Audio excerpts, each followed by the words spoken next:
And we have a special guest, Cookie. Shwadi! Oh my gosh, Shwadi! Look at that. Okay. Hi everyone, thank you for coming back to my channel. I know it's been a little while. I haven't really updated anything. Just the reason I wasn't really updating anything is because I was trying to finish my work because I just tried to finish my work, and so that's the reason why I didn't really put up anything to my channel for a month and a half. So today, what I wanted to talk about is it's always been in the back of my mind that to start vlogging, but things have been changed because I am on maternity leave, so I have a little more time to do a little bit of a side project. So that's why I wanted to start this vlogging. I really hope that I can continue to doing that, to share my interesting life in Singapore. Okay, so today I want to talk about what it's like living in a foreign country and being pregnant at the same time. Number one is you need to, before I get into that, I live in Singapore here with my husband. Neither of us are from here. We came to Singapore a couple times as tourists before we make the huge move, but none of us are from here. So we have been working in Singapore for about last 6 years. We started working for some company. My cat jumping up right here. Swazi! He's trying to interrupt. Oh, you give me kisses. Try to interrupt my vlogging. Working in Singapore for about 6 years. We started working for corporations, but in the last 3 years, we have been running our own practice, our own business for about last 3 years.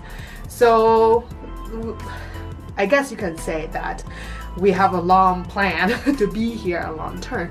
So that's why we also wanted to deliver our first daughter, which she's due in November this year. Yeah, here in Singapore.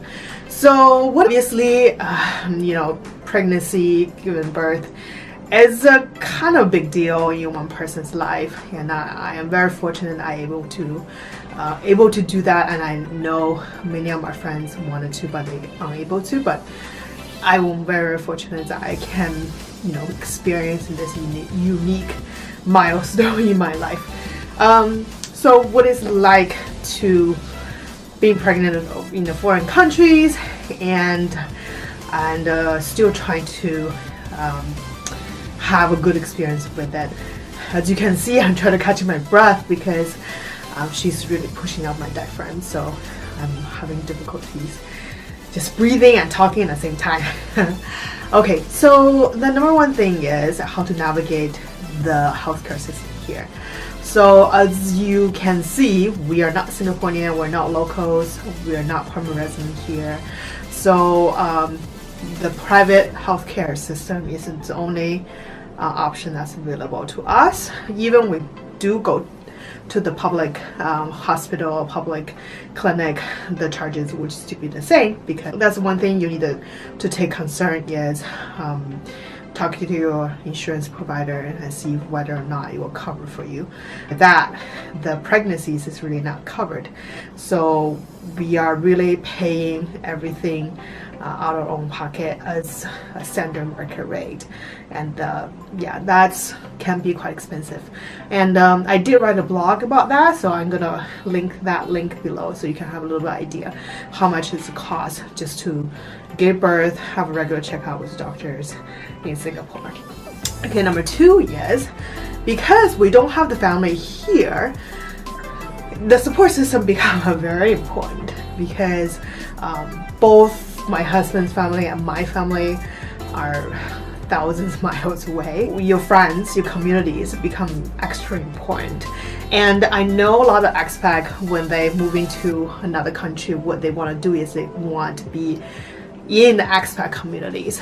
One thing I do want to say is try not to. I know if you have this one circle of friends who are from the countries you're from, or know your culture, whatever the case will be, but still try to have as many local friends as you can, because these people are really gonna help you when you come to, where do I get the proper diapers? What's the fastest way to get things delivered to my door?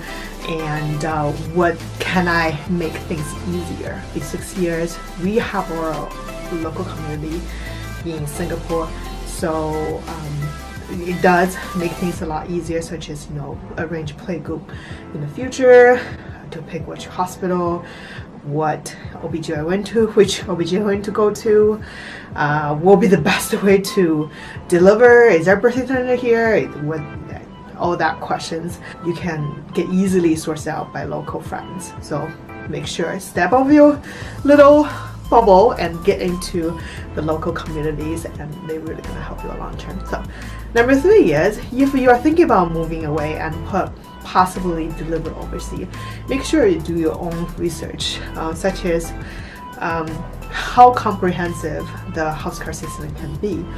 I was really surprised that because Singapore is in Southeast Asia, we do have some friends back in China, and then I talk about in certain hospital, like certain basic stuff is not even available, such as like epidural and all that during your for your delivery. Maybe that's because the city is in a rural area, they don't have those things available. But I do want to say, like, before you're going to the countries, making sure you do your research and find out how comprehensive the healthcare system is. And I just want to say is, giving birth, it is a blessing, it's a very fortunate event. And I think as a first-time mom, we try to make it as a positive as it can be, although most of the time it's really not, but we're really trying to make it a positive experience as it can be. So do your research. More you know about it, less you are afraid about the unknowns. So that will be my 3 point. So that will be today for the vlog. If you're finding my channel for the first time,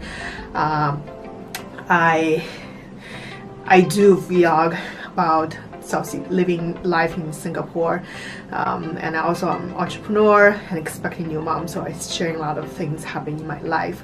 Hopefully you find that info. And I have my little Swazi right here. Soon you're gonna be not the only one anymore. Yeah, she's not very happy right now. Alright, so if you like what you see, please subscribe to the channels if you have any questions. Thank you for tuning in.